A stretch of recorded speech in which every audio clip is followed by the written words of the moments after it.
ശ്യാമിന്റെ ചതി കാരണം ശ്രുതി പോലീസ് സ്റ്റേഷനിലായിരിക്കും.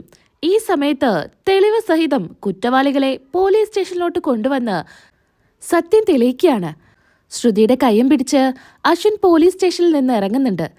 ശ്രുതിയെ ജയിലിലാക്കി എങ്ങനെയെങ്കിലും അശ്വിനെയും ശ്രുതിയെയും പിരിക്കാമെന്നാണ് ശ്യാം കരുതുന്നത്. ശ്യാമിനൊരു വല്ലാത്ത തിരിച്ചടി തന്നെയായിരിക്കും ഇത്. സഹിക്കാനാവാതെ ശ്യാം നിൽക്കുന്നുണ്ട്. മനോരമ അങ്ങോട്ടേക്ക് വരുന്നുണ്ട്. എന്താടാ, നിന്റെ പ്ലാനിങ് എല്ലാം തെറ്റി അല്ലേ? അവളെ കൊടുക്കാൻ നോക്കിയിട്ടേ ഇപ്പോ അവര് തമ്മിൽ കൂടുതൽ അടുക്കുമെന്നാ തോന്നുന്നേ. ഇല്ല ആന്റി, ഒരിക്കലും ശ്രുതി അവനെ സ്നേഹിക്കില്ല, അതെനിക്ക് ഉറപ്പാ. അവളുടെ ക്യാരക്ടറെ എനിക്ക് നന്നായിട്ട് അറിയാം. ഇത്രയും ദ്രോഹിച്ച അവനെ ഒരിക്കലും എന്റെ ശ്രുതി സ്നേഹിക്കാൻ പോകുന്നില്ല. ശ്രുതി എന്റേത് മാത്ര, ഞാൻ ആർക്കും അവളെ വിട്ടുകൊടുക്കില്ല. ഇനി അവനങ്ങനെ തടസ്സമായിട്ട് എന്റെ മുൻപിൽ നിൽക്കുവാണെങ്കിൽ അവനെ ഞാനങ്ങ് വെട്ടി വീഴ്ത്തിയേക്കും എന്നും പറഞ്ഞ് ശ്യാം അവിടെ നിന്ന് പോകുന്നുണ്ട്. ഇവനെ മുഴുത്ത ഭ്രാന്താ, ശ്രുതി എന്ന ഭ്രാന്ത്.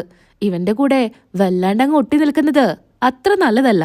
ഒരിത്തിരി ഗ്യാപ്പിട്ട് നിൽക്കുന്നതാ എപ്പോഴും നല്ലത് എന്ന് മനോരമ പറയുന്നു. ശ്രുതി ബെഡില് സങ്കടപ്പെട്ടിരിക്കുമായിരിക്കും. അശ്വിൻ അങ്ങോട്ട് വരുന്നുണ്ട്. അശ്വിൻ സാറേ, ഒരുപാട് നന്ദിയുണ്ട്. എനിക്ക് വേണ്ടി എന്തൊക്കെ കാര്യങ്ങളാ ചെയ്തത്. ആ കുറ്റവാളിയെ കണ്ടെത്തി സത്യങ്ങളെല്ലാം തെളിയിച്ചില്ലേ? ഞാന് ഒരു തെറ്റും ചെയ്തിട്ടില്ല. അശ്വിൻ സാറിന് തോന്നുന്നുണ്ടോ ഞാൻ ഇതുപോലെ വല്ല തെറ്റും ചെയ്യുമെന്ന്? എനിക്കറിയാം ശ്രുതി, നീ അങ്ങനെയൊന്നും ചെയ്യില്ല എന്ന്. നിന്നറിയുന്ന ഏത് കൊച്ചുകുട്ടിക്കും അറിയാം നീ അങ്ങനെ ഒരു കാര്യം ചെയ്യില്ല എന്ന്. ഇത് കേട്ട് ശ്രുതിയുടെ കണ്ണ് നിറയുന്നുണ്ട്. നീ എന്തെങ്ങനെ നോക്കുന്നേ? അല്ല അശ്വിൻ സാറേ, അശ്വിൻ സാർ ഇങ്ങനെയൊക്കെ പറയുമ്പോൾ എനിക്കെന്തോ അത്ഭുതം പോലെയാ തോന്നുന്നേ. തന്നെ മനസ്സിലാക്കാനേ എനിക്ക് കുറച്ച് സമയം എടുക്കേണ്ടി വന്നു.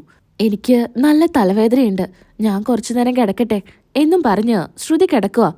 ശ്രുതി കിടക്കുന്ന സമയത്ത് അശ്വിൻ ചിന്തിക്കുന്നുണ്ട്.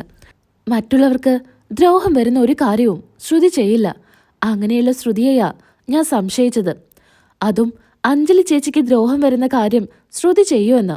എല്ലാറ്റിനും പുറകില് ആ ശ്യാം തന്നെയാ. ചേച്ചിയുടെ പ്രസവം കഴിഞ്ഞോട്ടെ, അവന് ഞാൻ ഈ വീട്ടിൽ നിന്ന് അടിച്ചിറക്കും. ശിഷ്ടകാലം പിന്നെ ജയിലിലായിരിക്കും അവന്റെ ജീവിതം എന്നൊക്കെ അശ്വിൻ പറയുന്നുണ്ട്. പിന്നീട് കാണിക്കുന്നത് മനോരമയാണ്. മനോരമ അടുക്കളയില് പ്രീതി കുക്ക് ചെയ്യുന്നത് നോക്കി നിൽക്കുന്നുണ്ട്. ഒളിഞ്ഞു നിന്ന് നോക്കുക. അങ്ങനെ പ്രീതി ഗ്യാസ് എല്ലാം ഓഫ് ചെയ്ത് റൂമിലോട്ട് ചെല്ലുന്നുണ്ട്. പ്രീതി പോയ സമയത്ത് ഗ്യാസ് ഓൺ ചെയ്ത് വെക്കുന്നുണ്ട്. അതിനുശേഷം മനോരമ അവിടെ നിന്ന് പോകുന്നു. പിന്നീട് പച്ചക്കറികളെല്ലാം വാങ്ങി രാമേട്ടൻ അടുക്കളയിലോട്ട് വരിക. പച്ചക്കറികൾ എടുത്തു വെക്കുന്ന സമയത്ത് രാമേട്ടന് സ്മെല്ല് അനുഭവപ്പെടുന്നുണ്ട്. അങ്ങനെ എവിടുന്ന ഒരു സ്മെല്ല് എന്നിങ്ങനെ നോക്കുവാണ്. അപ്പോഴേക്കും മനോരമ അങ്ങോട്ട് വരുന്നുണ്ട്. ഇവിടെ എന്താ ഒരു സ്മെല്ല്? ഗ്യാസിന്റെ സ്മെല്ലാണല്ലോ. അയ്യോ, ഗ്യാസ് ആരാ ഓൺ ചെയ്ത് വെച്ചിരിക്കുന്നേ? ഒരു ശ്രദ്ധയുമില്ല. പ്രീതി ഇങ്ങ് വാടി എന്നും പറഞ്ഞ് പ്രീതിയെ വിളിക്കുന്നുണ്ട്. എന്താ ആന്റി, എന്താ കാര്യം? ഓ, എന്താ ആന്റി എന്ന്? നീ എല്ലാവരും കൊല്ലാനായിട്ടാണോ ഇങ്ങോട്ട് കെട്ടിയെടുത്തത്? നിനക്ക് അടുക്കളയിൽ ജോലി ചെയ്യാൻ മടിയാണെങ്കിലേ അതങ്ങ് തുറന്നു പറഞ്ഞാൽ മതി, അല്ലാതെ മറ്റുള്ളവരെ കൊല്ലാൻ നിൽക്കരുത്. ആന്റി, എനിക്കൊന്നും മനസ്സിലാവുന്നില്ല, എന്താ പറയുന്നേ? ഗ്യാസ് ഓൺ ചെയ്തിട്ടാ വെച്ചിരിക്കുന്നേ. അതെ കുഞ്ഞെ, ഗ്യാസ് ഓൺ ആയിട്ടാ കിടന്നിരുന്നേ. നല്ല സ്മെല്ലുണ്ടായിരുന്നു. ഇല്ല രാമേട്ടാ, ഞാൻ ഓഫ് ചെയ്തിട്ടാ പോയത്. രാമേട്ടൻ പച്ചക്കറി വാങ്ങി വന്ന കുക്കിംഗ് തുടങ്ങാന്നാ ഞാൻ കരുതിയത്. പിന്നെ പാല് തിളപ്പിക്കാൻ വേണ്ടി പാത്രം കഴുകി ഞാൻ സ്റ്റൗവിന് മുകളിൽ വെച്ച് പോയതാ. ഗ്യാസ് ഞാൻ ഓൺ ചെയ്തിട്ടില്ല. എന്നാ പിന്നെ നിന്റെ പ്രേതമായിരിക്കും. പ്രീതി ആകെ ഡിസ്റ്റർബ് ആയിരിക്കും. പ്രീതി പറയുന്നുണ്ട്, ഇനി ഞാൻ ശ്രദ്ധിച്ചോളാം. 2 തവണ ഗ്യാസ് ഒക്കെ ചെക്ക് ചെയ്തിട്ടേ ഞാൻ ഇനി അടുക്കളയിൽ നിന്ന് പോവും. അങ്ങനെ പോയാൽ നിനക്ക് തന്നു എപ്പോഴും ഓരോരു മറവി എന്നും പറഞ്ഞ് മനോരമ അവിടെ നിന്ന് പോകുന്നുണ്ട്. മാറി നിന്ന് മനോരമ ഇങ്ങനെ ചിന്തിക്കുന്നുണ്ട്.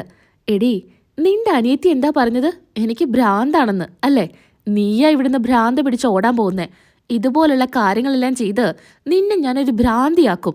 എന്നിട്ട് എന്റെ ആകാശിന്റെ ജീവിതത്തിൽ നിന്ന് നിന്നെ ഞാൻ എന്നേക്കുമായിട്ട് ഒഴിവാക്കുവടി എന്നൊക്കെ മനോരമ ഇങ്ങനെ ചിന്തിക്കുന്നുണ്ട്. ദുഷ്ടചിന്തയാണ് മനോരമയുടെ മനസ്സ് നിറയെ. പ്രീതിയാണെങ്കിൽ ഇനിയിപ്പം ഞാൻ ശരിക്കും ഓണാക്കി പോയതായിരിക്കോ എന്നൊക്കെയുള്ള പേടിയിലായിരിക്കും. പിന്നീട് ആകാശിന്റെ അടുത്ത് ചെന്ന് പ്രീതി പറയുന്നുണ്ട്, ആകാശേ, എനിക്കെന്തോ പേടിയാവുന്നുണ്ട്. എന്താടോ, തനിക്ക് എന്താ പറ്റിയേ? ഞാൻ കുറേ തവണയായി ശ്രദ്ധിക്കുന്നു, പല കാര്യങ്ങളും ഞാൻ മറക്കുന്നുണ്ട്. ചെയ്യാത്ത കാര്യങ്ങൾ ചെയ്തു എന്ന് തോന്നുക. അങ്ങനെ എനിക്ക് എന്തൊക്കെയോ പ്രശ്നങ്ങളുണ്ട് ആകാശേ. നിനക്കൊരു പ്രശ്നവുമില്ല, അതൊക്കെ നിനക്ക് തോന്നുന്നതാ. അല്ല, ഇന്ന് തന്നെ ഗ്യാസ് ഓൺ ചെയ്തിട്ടാ ഞാൻ പോകുന്നത്. ആർക്കെങ്കിലും എന്തെങ്കിലും സംഭവിച്ചിരുന്നെങ്കിലോ? ആകാശേ, എനിക്ക് പെട്ടെന്ന് ഓർമ്മ എന്തെങ്കിലും നഷ്ടപ്പെട്ടു പോയാൽ നീ എന്നെ ഇട്ടിട്ട് പോവോ? എന്താ പ്രീതി, നീ എന്താ ഇങ്ങനെയൊക്കെ പറയുന്നേ? നിന്റെ കൂടെ ഞാനില്ലേ? നീ സങ്കടപ്പെടാതിരിക്കുക. ഇനി നിനക്ക് അത്രയും ബുദ്ധിമുട്ട് തോന്നുവാണെങ്കിൽ നമുക്ക് ഒരു ഡോക്ടറെ കാണാൻ വേണ്ടി പോവാം. നീ അതൊന്നും ഓർത്ത് ടെൻഷൻ അടിക്കല്ലേ. നിന്റെ ഏതവസ്ഥയിലും ഞാൻ കൂടെ ഉണ്ടാവും എന്ന് ആകാശ് പറയുന്നുണ്ട്. പിന്നീടായി കാണിക്കുന്നത് ശ്രുതിയാണ്. ശ്രുതിയാണെങ്കിൽ പനിച്ച് വിറച്ച് കിടക്കുമായിരിക്കും. ആകെ കൂടെ വയ്യാതെ ക്ഷീണിച്ച് കിടക്കുന്ന ശ്രുതിയുടെ അടുത്തോട്ട് അശ്വിൻ വരുന്നുണ്ട്. എന്താ ശ്രുതി, തനിക്ക് വയ്യേ? ഭയങ്കര പനി, തീരെ വയ്യ. എന്നിട്ടാണോ നീ എന്നെ വിളിക്കാതിരുന്നത്? വന്നേ, നമുക്ക് ഡോക്ടറെ കാണാൻ വേണ്ടി പോവാം. വേണ്ട അശ്വിൻ സാറേ, ഞാൻ ഡോക്ടറെ കണ്ടു. മരുന്ന് തന്നിട്ടുണ്ട്, ഞാൻ കഴിച്ചു. കുഴപ്പമൊന്നുമില്ല. നീ ഭക്ഷണം വല്ലതും കഴിച്ചോ? ഞാനിന്ന് ഇഡ്ഡലിയാണ് കഴിച്ചത്. ഒരു ഇഡ്ഡലി ചൂടുവെള്ളത്തിൽ മുക്കി കഴിച്ചു. എന്താ ശ്രുതി, വെയ്യാന്ന് കരുതിയിട്ട് ഒന്നും കഴിക്കാതിരിക്കുകയാണോ? പനിച്ചിട്ടാ തോന്നുന്നു. വായിക്കൊന്നും ഒരു ടേസ്റ്റും ഇല്ല. അതുകൊണ്ടാ ഞാൻ അങ്ങനെയൊക്കെ കഴിച്ചത്. എന്നാലേ ഞാൻ നിനക്ക് കഞ്ഞി ഉണ്ടാക്കി തരാം. ഇവിടെ മുത്തശ്ശി ഉണ്ടാക്കാറുണ്ട്. ചുക്കും ജീരകവും ഒക്കെ ഇട്ടിട്ട് ഒരു സ്പെഷ്യൽ കഞ്ഞി. പനിയുള്ള സമയത്ത് അത് കുടിച്ച നല്ല ആശ്വാസമായിരിക്കും. വേണ്ട അശ്വിൻ സാറേ, അതൊന്നും വേണ്ട. എനിക്കിപ്പോൾ വിശപ്പൊന്നുമില്ല. എന്നാ നീ കിടന്നോ, നല്ല ക്ഷീണമില്ലേ, ഉറങ്ങ്. വേണ്ട അശ്വിൻ സാറേ, ഞാനേ സാറിന് മരുന്ന് എടുത്തു തരാം. BP മരുന്ന് കഴിക്കണ്ടേ? അങ്ങനെ ശ്രുതി എഴുന്നേറ്റ് പോയി മരുന്ന് എടുക്കുന്നുണ്ട്. എൻ്റെ ശ്രുതി, നീ തന്നെയായിരിക്കും മരുന്ന് പൂട്ടിവെച്ച് പോകുന്നത്. എന്തിനാ ഇതൊക്കെ? അത് വേണം. അതെന്താണെന്നറിയോ? ഇനി അശ്വിൻ സാറ് ഇടയ്ക്കിടയ്ക്ക് ഇതുപോലെ ടെൻഷൻ അടിക്കുമ്പോൾ BP മരുന്നൊന്നും എടുത്ത് കഴിക്കരുത്. അതിന് വേണ്ടിയിട്ടാ. പിന്നെ വേറൊരു കാര്യം കൂടെയുണ്ട്. അതെന്തായാലും ഇപ്പം ഞാൻ അശ്വിൻ സാറിൻ്റെ അടുത്ത് പറയുന്നില്ല. സാറി മരുന്ന് കഴിക്കുക. അങ്ങനെ ശ്രുതി വീണ്ടും പോയി കിടക്കുന്നുണ്ട്. പനിച്ച് വിറയ്ക്കുമായിരിക്കും. വീണ്ടും അശ്വിൻ പോയിട്ട് ചോദിക്കുന്നുണ്ട്, ശ്രുതി, ഇത്രയും വയ്യെങ്കിൽ നമുക്ക് ഒന്നുകൂടെ ഡോക്ടറെ കാണാൻ വേണ്ടി പോവാം. കുഴപ്പമില്ല എന്ന് പറഞ്ഞല്ലോ. എൻ്റെ ഈ പനി മാറാനായിട്ട് ഒരു കാര്യമുണ്ട്. അത് അശ്വിൻ സാറ് ചെയ്തു തരോ? എന്ത് കാര്യം? എനിക്കൊരു കഥ പറഞ്ഞു തരോ? കഥ പറയാനോ?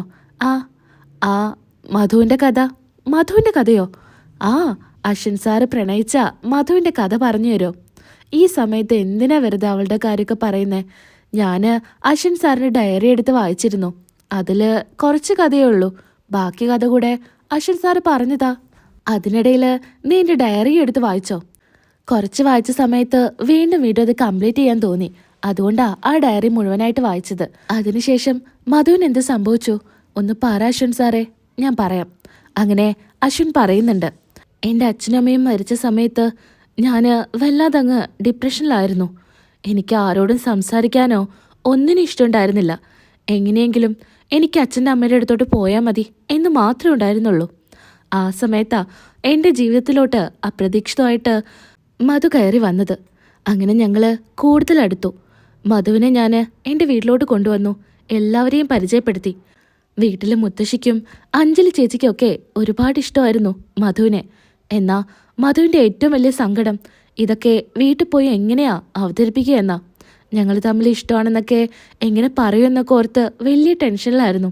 അങ്ങനൊരു ദിവസം മധു അച്ഛനോടും അമ്മയോടൊക്കെ പറഞ്ഞ് സമ്മതിപ്പിച്ച് അവരെ ഇങ്ങോട്ട് കൊണ്ടുവരാ എന്ന് പറഞ്ഞു പോയതാ. അവിടെ പോയി അവരോട് കാര്യങ്ങളെല്ലാം പറഞ്ഞ് തിരികെ അവരുമായിട്ട് ഇങ്ങോട്ട് വരുന്ന വഴിക്കിൽ ഒരു ആക്സിഡൻ്റ് ഉണ്ടായി. ആ അപകടത്തിൽ എൻ്റെ മധുവും മധുവിൻ്റെ അച്ഛനും അമ്മയും ഒക്കെ മരിച്ചു. അവള് എന്നെ വിട്ടു പോയി എന്നൊക്കെ പറഞ്ഞ് പൊട്ടിക്കരയുവാണ്. ഈ സമയത്ത് ശ്രുതിയും കരഞ്ഞുകൊണ്ടാണ് ഇരിക്കുന്നത്. ശ്രുതിയുടെ കയ്യിൽ ഇങ്ങനെ ചേർത്ത് പിടിക്കുവാണ് അശ്വിൻ. കുറച്ചു നേരം കഴിയുമ്പോൾ അശ്വിൻ പറയുന്നുണ്ട്, സോറി ശ്രുതി, നിന്റെ മുൻപിൽ ഞാൻ ഇതൊന്നും പറയാൻ പാടില്ലായിരുന്നു. സോറി, ഇത് ഞാൻ കരയാതെ പറയണമെന്നാ കരുതിയത്. നീ എന്നോട് ക്ഷമിക്ക്. ഞാൻ കരുതിയത് നിങ്ങൾ തമ്മിൽ പിരിഞ്ഞു കാണുമെന്നാ. എന്നാ ഇങ്ങനൊരു സ്റ്റോറി ഉണ്ടെന്ന് എനിക്കറിയില്ലായിരുന്നു. ഞാനിത് ചോദിച്ചതിന് എന്നോട് ക്ഷമിക്ക് എന്ന് ശ്രുതിയും പറയുന്നുണ്ട്. എനിക്കും കല്യാണം കഴിഞ്ഞ് ഭർത്താവുമായിട്ട് നല്ല സ്നേഹത്തിൽ ജീവിക്കണമെന്നും ഒരുപാട് ആഗ്രഹങ്ങളൊക്കെ ഉള്ളതായിരുന്നു. മധുവിനിപ്പോൾ ആ ആക്സിഡൻറ്റ് സംഭവിച്ചില്ലായിരുന്നെങ്കിൽ മധുവിനെയും കല്യാണം കഴിച്ച് അശ്വിൻ സാറ് സന്തോഷത്തോടു കൂടി ജീവിച്ചേനെ. എൻ്റെ ജീവിതവും ഇങ്ങനെയൊന്നും ആവില്ലായിരുന്നു. ഇതും പറഞ്ഞ് കരഞ്ഞുകൊണ്ട് ശ്രുതി കിടക്കുവാണ്. എന്നാ അശ്വിൻ മനസ്സിൽ ചിന്തിക്കുന്നുണ്ട്, ശ്രുതി, മധുവിന് പകരമായിട്ടാ നീ എൻ്റെ ജീവിതത്തിലോട്ട് വന്നത്. അതെനിക്ക് നിന്നോട് പറയണമെന്നുണ്ട്. പക്ഷേ ഈ സാഹചര്യത്തിൽ ഞാൻ എന്തായാലും പറയുന്നില്ല. ഞാനിപ്പോൾ മധുവിനേക്കാൾ കൂടുതൽ സ്നേഹിക്കുന്നത് നിന്നെ തന്നെയാ എന്നൊക്കെ മനസ്സിലിങ്ങനെ അശ്വിൻ പറയുന്നുണ്ട്. ശ്രുതിയോട് അടക്കാൻ പറ്റാത്ത സ്നേഹമാണ് അശ്വിനുള്ളത്. ഉറപ്പായിട്ടും ഇനിയും ശ്രുതിയെ മനസ്സിലാക്കി ശ്യാമിൻ്റെ മുൻപിൽ നല്ല ഹാപ്പി ആയിട്ട് തന്നെ അവർ ജീവിക്കും. നമ്മുടെ വീഡിയോ ഇഷ്ടപ്പെടുന്നുണ്ടെങ്കിൽ നിങ്ങളൊന്ന് ലൈക്ക് ചെയ്തേക്കൂ കേട്ടോ. ആദ്യമായിട്ട് കാണുന്ന കൂട്ടുകാരാണെങ്കിൽ ഒന്ന് സബ്സ്ക്രൈബ് ചെയ്യാനും മറക്കല്ലേ. നാളെ വീണ്ടും കാണാം. അതുവരയ്ക്കും എൻ്റെ എല്ലാ കൂട്ടുകാർക്കും ടാറ്റാ.